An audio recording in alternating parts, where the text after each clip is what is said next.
Well, hi everyone. What am I doing today? I'm painting a painting for my daughter. It's going to be her birthday at the end of the month, and she keeps asking me for something that looks like it's from New Orleans. And I have a compilation here of about 12 different photos, putting together my concept of what I think it's like hanging from a balcony or walking down the street here in one of the more popular looking streets in New Orleans. These buildings are not going to be exactly representational because I've added some, taken some out, changed the whole thing around a bit, added people that I thought would be kind of cool in there. Some musicians will be up front. But why is it on the wall? I had to find the only wall in my whole house that I could fit this on because it's a very big painting. I've taped it off and leveled it. I've used all kinds of pins to hold it down because it is supposed to be triple primed canvas, but my gosh, as soon as anything wet hit it, it started curling. It has been horrendous trying to work with this canvas. It's soaking up so much paint, I've had to paint over it over and over and over again. So I'm hoping it comes out okay. It's an awful lot of work to have it not work out. But anyway, I'm slowly getting my concept in there. You need to be able to step way back when you do a big painting like this, and you need to sketch it out on paper, which I have done, because the perspective is very difficult. I even went in there into some of my programs on my iPad and just scratched in where I want lights and where I want people so I can get a concept.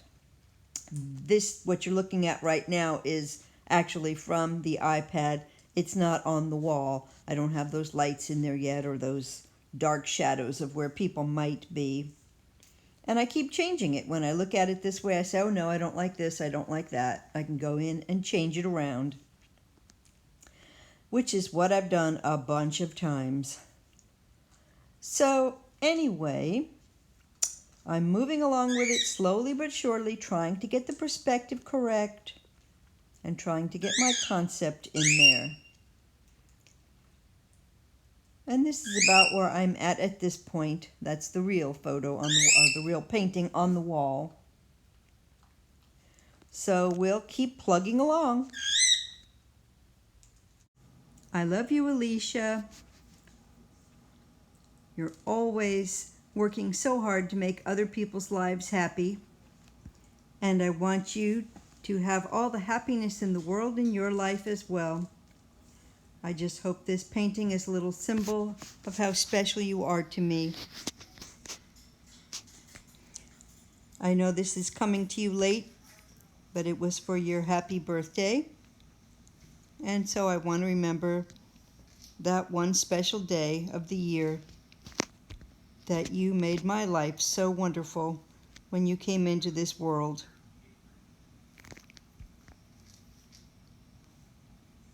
Happy birthday, baby.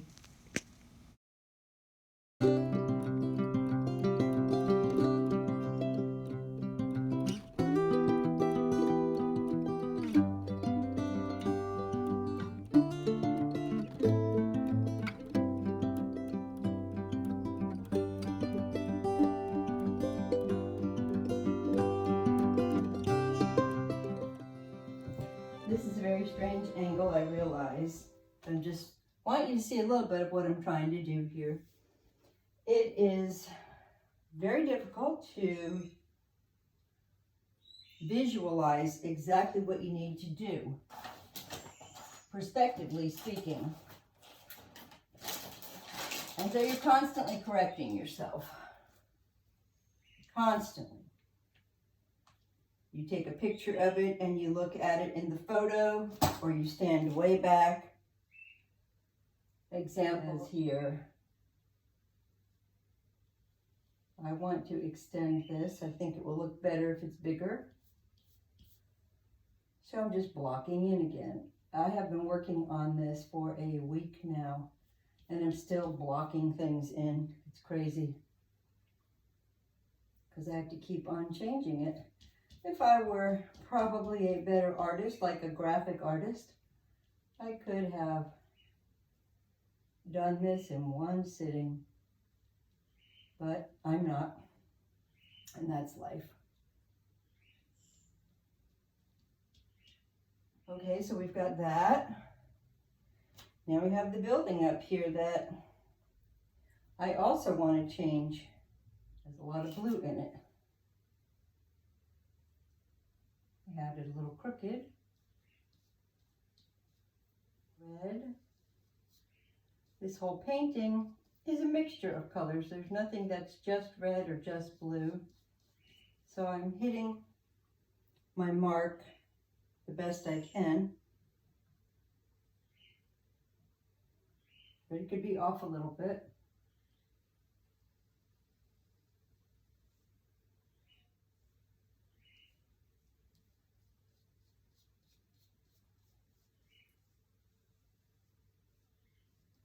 A lot of this is just made up.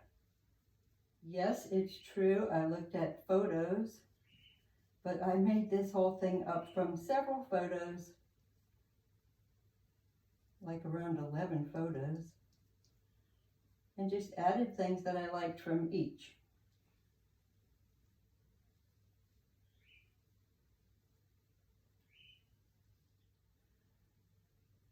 I'm not trying to do this with a ruler because I want it to look hand-drawn, and it is hand-drawn, so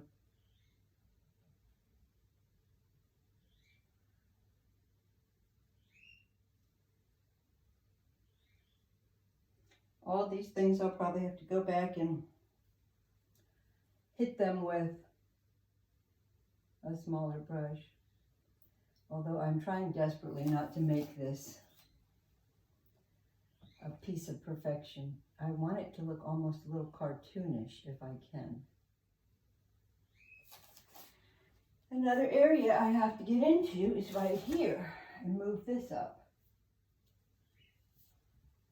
Because it is amazing when you look at the perspective on this, you're practically standing underneath it.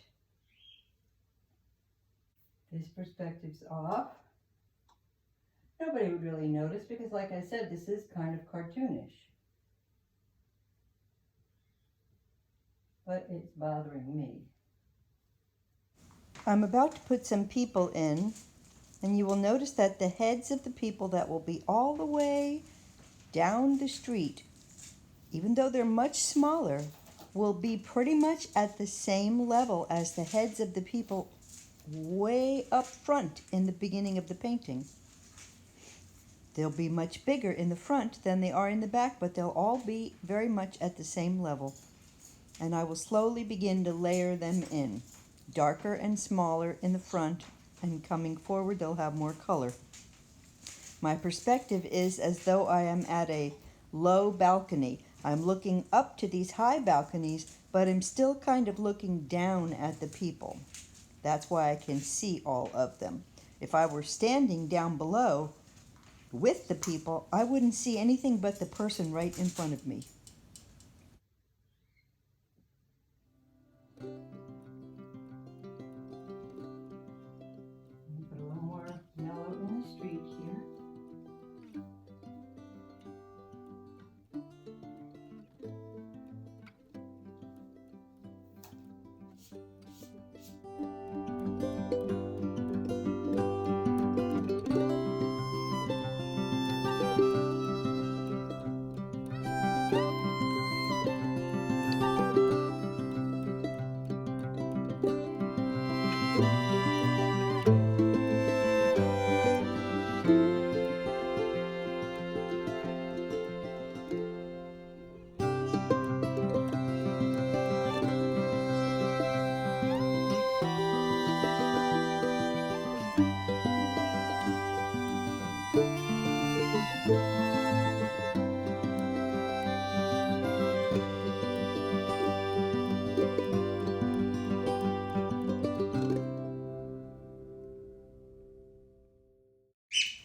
I've finally painted this enough times that it stopped curling up when I apply paint to it. So I think we're finally at that point. It is still very hard, however, to lay the paint down. It's like painting on sandpaper. Well, we're getting there. I ixnayed the two dancers in the front and changed them out. If you look really closely, you might see a flasher or two trying to get their beads. But I'm going to start putting in the front people similar to this digital photo that I've added in here to give me some inspiration, one that I drew in my program. And here's the actual painting. It's almost done. With the exception of very few things, this is pretty much finished now. And just here and there I have a little something to do, like this person in the corner here. I might want to put a little more color into, but not everybody has to hold the same significance in the painting. These people back here, I don't want you to hardly even see, but I'll clean them up a little. And I have to clean up that bench that was supposed to be right here. And then I blocked it out, in, out, in, out. If you look really closely, like the goat's got to get worked on just a little bit, but not much, because none of this stuff is supposed to be perfect. But we have a flasher or two in here. And it just goes along with the New Orleans theme. So, other than that, most of it's finished. We've got dancers. This lady right here, she needs a little touch up, but not much. I don't want that much detail.